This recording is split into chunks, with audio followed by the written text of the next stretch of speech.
Avec l'amateur, il n'y a jamais de problème parce qu'il n'y a pas de mise en garde. Avec l'amateur, tout est facile. D'ailleurs, rien ne lui est imposé puisqu'il n'a ni licence ni diplôme professionnel. Avec le professionnel, c'est plus compliqué parce qu'il doit t'informer et te faire suivre les règles. Lui, il dispose d'une licence et tu peux le trouver sur le DBPR, le site des professionnels. L'amateur, il est partial parce qu'il te vend son concept. Et c'est forcément le meilleur concept puisque c'est le sien. Le professionnel, lui, te propose la totalité des business à vendre sur le marché. Que tu achètes tel business ou tel business, ça n'a pas d'importance pour lui, il sera payé de la même manière. Une fois de plus, avec l'amateur, tout est simple parce que finalement, les règles, c'est pas pour nous. Le professionnel, il t'ennuie parce que lui, il t'explique que tu dois suivre des étapes. Et écoute bien parce que c'est là que ça devrait t'interpeller. Avec l'amateur, tu paies avant. Bien souvent, il a un concept à te vendre. Il t'explique que si tu investis avec lui, il te charge des packs, il te propose certaines choses, il s'occupe de tout, et puis une fois que tu seras là, tu démarres à ton business. En gros, tu n'as aucune idée de comment ça va se passer une fois que tu vas arriver parce que à cet instant, ce business n'existe pas, tu vas démarrer de zéro, mais t'inquiète pas, tout va bien aller, puis on sera là si tu as besoin. Le professionnel, lui, il n'a pas le choix, il est payé après, chez le notaire, au moment où la transaction est réalisée, que tu as déjà obtenu ton visa et que son job est accompli. Et tu sais quelle est la meilleure partie? Eh bien, le professionnel, il est payé par le vendeur. C'est-à-dire qu'en fait, tu n'as même pas un forfait à lui payer en amont. Sauf si bien sûr tu attends des prestations spéciales comme de la formation. L'amateur te fait un livre de belles promesses, tu vas avoir un business plan, il est établi sur 3, 4, 5 ans, d'ici là, tu seras multimillionnaire.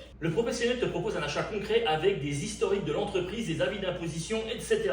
Certains te diront un avis d'imposition, on peut le tricher. Oui, enfin, si tu fais faire une expertise comptable et on remonte sur 3 ans sur tous les relevés de compte, ça va être compliqué. Et un point d'alerte peut-être aussi que l'amateur est discret. En général, il communique pas trop ses informations personnelles, numéro de téléphone, etc.